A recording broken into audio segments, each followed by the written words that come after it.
Hello friends, welcome back to Technique. In this video, let's talk about the OnePlus 12R.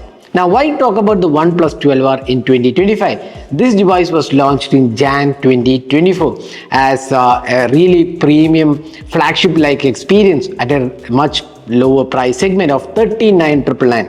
Now, in 2025, we had the OnePlus 13R launched at almost the same pricing.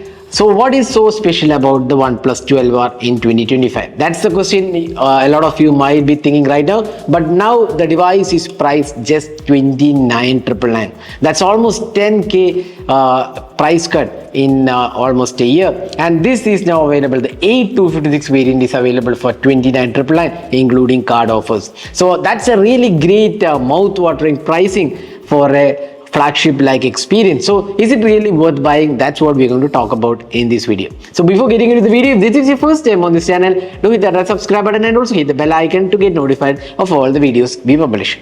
So this is definitely not a review as such, but we'll be sharing our experience using this device for almost a year. It has got multiple updates, almost one update a month. OnePlus has been very consistent with updates. So how does it feel now with all the updates and the experience after a year? So let's start with the build quality. Now this is a metal build and a glass finishing. I think what you notice that even without using the case for almost a year, there has been no scratches whatsoever on the display or on the back panel. You can see it's very clean actually. In fact, the build quality is really superb and it doesn't scratch the back panel nor the display even without any case. So that's one good thing. It has Gorilla Glass protection and it's a metal chassis. So build quality is really good. And one good thing about this device is that the edges are curved. So you get a good in-hand feel. The display is also curved, but the weight is slightly on the higher side though. But nevertheless, I would say this is definitely good in terms of experience because it's a larger 5500 milliampere battery and you get a really good hardware. So considering that aspect, the build quality is really good and the weight is slightly on the higher side, but I would say that that won't be probably a deal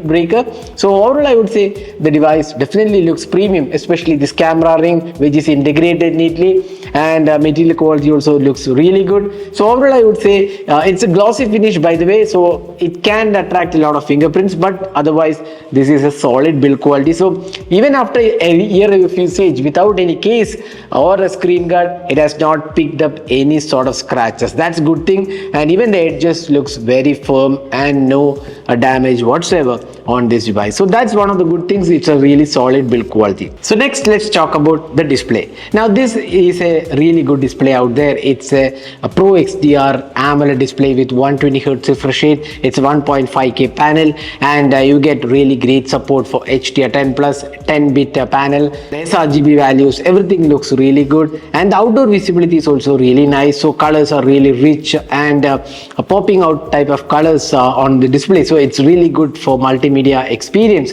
So display quality LTPO 4.0 and absolutely no issues whatsoever. Only thing is that it's a curved display, so some people might find difficulty in using a curved display because now almost all the flagship devices have moved to slightly flatter display or quad curved display. This has a curved display on the two edges, but nevertheless I wouldn't say it's a quad. It's a really good display out there, especially for multimedia and movie experience. Along with that, Corning Gorilla Glass Victus is also supported. So display quality is really good. Outdoor brightness is also really superb. Now next, let's talk about the software. Now this is one of the important things out there. It came up with Android 14 and OS 14, but now we have the Android 15 update. It was released last year itself, and OS 15 brings in one of the best experience in this price segment. Around 30,000, you won't get a better software experience on any device whatsoever.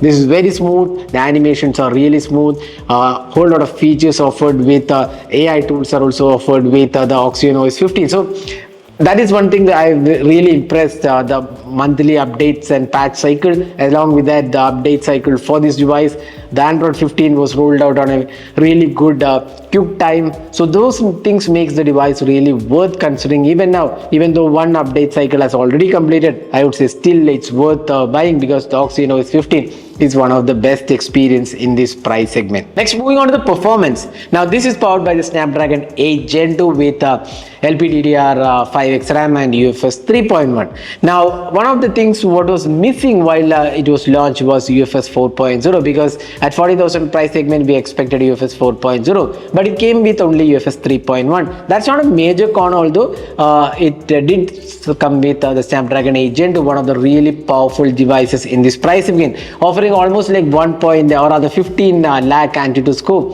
which is really good. 1.5 million Antutu score itself is good. For now, the 30,000 price segment, this is definitely the best performing chip out there. Along with that, you get 8 GB of RAM, and you get 256 or 512 GB of storage, and you also get 16 GB RAM as well. But now I think on Amazon the pricing for 29,999 is the 8256 variant, which is really good, and the performance is solid actually. You won't feel any sort of issues or hiccups. Absolutely good experience. Thermals are also well managed, and even update cycle hasn't made any major issues with the performance. It's really solid experience, and even if you are gaming, it's definitely one of the good experience out there with the Snapdragon 8 Gen 2. Now it also comes with dual stereo speakers, Dolby support is there. Then it comes with an in-display fingerprint scanner, which is once again really good. All the 5G bands are supported. Absolutely a hassle-free experience in terms of performance. So again, it's one of the really good devices if you're looking for great performance. Now next, let's talk about the cameras. Now that is one thing which we feel is in the best out there, because this has a 50 megapixel Sony 890 sensor, f1.8 aperture, a secondary 8 megapixel, a third macro sensor. It's a 2 megapixel macro sensor. So in 2025, I would say the macro sensor is literally useless. You can't really take any good pictures using the 2 megapixel macro. So let's forget the macro for a minute, and then selfie camera is 16 megapixel shooter. Now the good things about the camera, the primary camera is quite good, I would say, although it may not be the best camera out there in this, even at 20,000 29,000 price segment, it may not be the best camera, but it won't disappoint users. It's kind of, I would say, somewhere around 7 out of 10 in terms of the camera ranking. That's what we feel. It won't disappoint, but it won't be the best as well. So cameras are good, but then the secondary ultra wide is kind of very average. Selfies are also quite okay, I would say. And the rear camera can shoot 4K 60 FPS videos, but the selfie camera can shoot only 1080p resolution. That's again one of the downsides. So cameras is, I would say, it's above average quality, but definitely not the best. If you are looking for the best camera in this price segment, probably this is not the one I would suggest.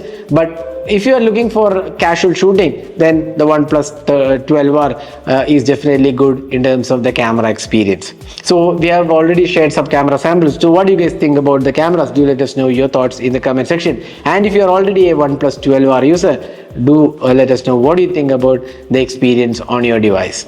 So that's the camera aspect. Now coming to the battery, 5500 milliamp hour battery, a dual cell battery, and 100-watt charging. Now even OnePlus 13R doesn't come with a dual cell charging, so that makes this device even more sweeter in terms of deal, because the dual cell battery charges with 100-watt charging in around 30-35 minutes. That's something which is really good for a 29,999 price device. So that is really good, and the battery performance is also really good. So you will get more than a day of usage with casual usage, and screen on time should be somewhere around 7 hours, should be easily gettable. Again, it depends upon person to person. In my testing, I would say I would got around 7 hours plus easily, even with the powerful hardware.